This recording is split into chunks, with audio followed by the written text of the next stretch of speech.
Welcome to our channel. Today we how to use Google Drive for collaboration step by step clearly.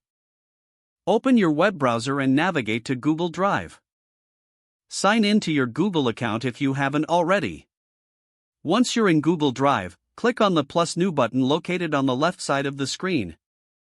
From the drop-down menu, select either folder to create a new folder or file upload to upload documents.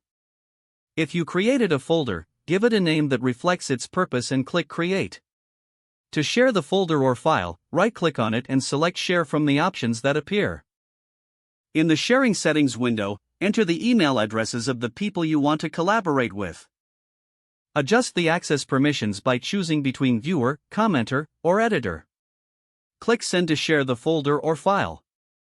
To collaborate in real time on a document, select Google Docs, Google Sheets, or Google Slides from the plus new button. Once the document opens, click on Share in the upper right corner. Again, enter the email addresses of your collaborators and set their access permissions.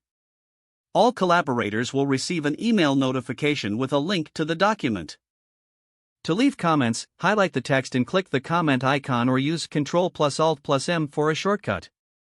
Respond to comments by clicking on the comment and selecting Reply. You can also resolve comments once discussions have concluded. Use the chat feature in Google Docs for instant communication with your collaborators. To organize your files, consider using color-coded folders or adding descriptions to each document. You can view the version history of a document by clicking on File, then Version History, and selecting See Version History. Restore previous versions if needed by selecting a date and clicking Restore this version. Stay organized and communicate effectively to ensure a seamless collaborative experience.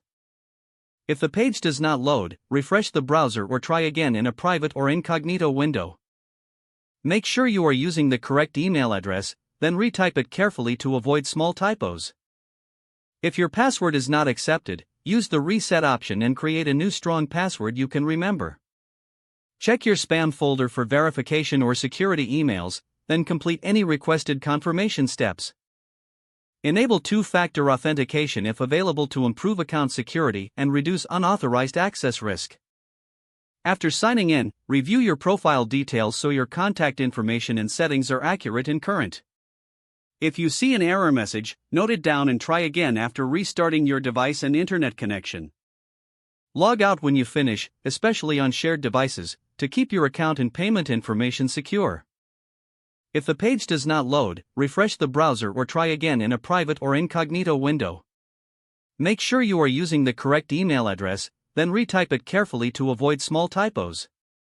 If your password is not accepted, use the reset option and create a new strong password you can remember.